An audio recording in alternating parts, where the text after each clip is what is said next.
Кимден кийин өлкө башчысына каршы сүйлөй турган болсо күндү карап таш урганмен барабыз да.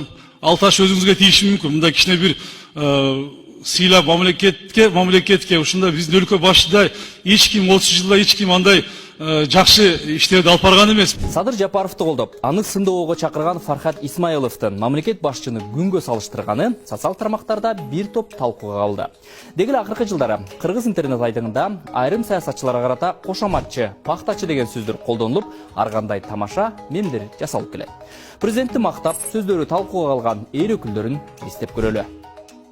2017 жылы түндүк түштүк альтернативалык жолуна ошол кездеги президент Алмазбек Атамбаевдин ысымын ыйгарууну депутат Кубанычбек Жумалиев сунуштаган. Аны кесиптеши Алмазбек Эргешев колдоп чыккан. Батыры деген наамды берсек, ошонго сунуш кылсак, мен ойлойм депутаттардын көбү колдоп берет. Ушуну мен сунушуму добушка койсоңуз. Кээ бир минтип эл баатыры наамын сунуштаса, айрым депутаттар Атамбаев кызматтан кетип жатканда, президент катары тарыхта кала тургандай эмгек жасап, саясатчыларды бышырганын дагы айтышкан. Сиз Кыргызстандын өнүгүсүнө чоң салым коштуңуз. Сизге терең ыраазычылык билдиребиз. Бизди анча-мынча сындадыңыз, алдагы бышырдыңыз дегендей бизди дагы дары болсун. Бышырдыңыз. Ошондуктан ар ким президент боло албайт. Кече экс-президент Алмаз Атамбаев жогорку кеңеш жөнүндө сөз сүйлөп, жаңы мыйзамдар, штрафтар жөнүндө айтып кетти. Бизди күнөөлөп кетти. Ошого жооп бербейликпи? Мыйзамдардын демилгечиси ким болчу? 13 миллион алган жумушчу топту ким түзгөн? 2 жыл өттү. Биринчи кезде ошо ант берген менен ант берди, ошо анттан сыртка чыккан жок. Конституциянын негизинде өзүнүн укуктарын иштеп келатат. Бүгүнкү күндө байкасаңыз, бир да саясатчыга, жөнөкөй адамдарга, элге, регионго жаман сөз сүйлөгөн жок. Атамбаевдин мактоо муну менен аяктаган эмес. Ошол кезде КСДП фракциясынын лидери Иса Өмүркулов Атамбаевди журт атасы деп атап, оппозициянын тепкисине калган. Кийин Өмүркулов ал сөзүнүн маанисин түшүндүргөн. Эми кыргызча айтканда журт башы деп коет, аксакал деп коет.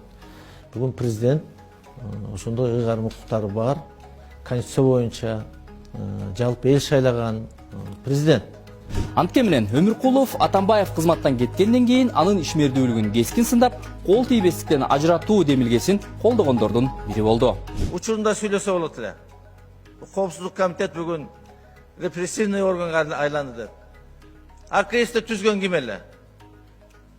Ошо мезгилдеги мына кадрлар жөнүндө мага чейин сүйлөгөн коллегаларым айтып кетти.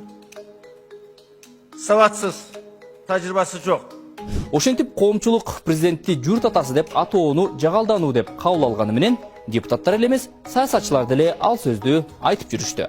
Бул жолку да журт атасы башка президент болду. Сооронбай Шарипович, эч качан мен паланча партиядан келдим. Мен СДПК партиясынын гана кадрларын колдойм, ушунун саясатын колдойм дебей, президент болуп шайлангандан кийин журт атасы экенин көрсөтө алды. Мен ойлойм, биздин бүгүнкү күндө падышабыз бар, кыргызча ханыбыз бар, шайланган ханыбыз, Алланын амири менен шайланган, элдин күчү менен шайланган, ошол журт атасы ошол кишиге тиешелүү бүгүнкү күндө. Бүгүн сиз Сооронбай Шарипович Кыргызстанда манас атанын ордуна манассыз. Мындан көп өтпөй өлкөдө президент алмашып кетти. Айтып кеттиң эле, урматтуу Садыр Наркожоевич, сиз Ысык-Көлдүн күчүн экениңиз Ысык-Көл. Сиз ошол көлдүк болгондон кийин ошо Жусуп Абдрахмановдон таалим алыңыз. Сиз коркуп турган эчтеке жок. Сиз алга кете бериңиз. И баса, Сооронбай Жээнбеков президенттик кызматтан түшкөндөн кийин анын кемчилигин айткандар дагы болду. Кемчилигин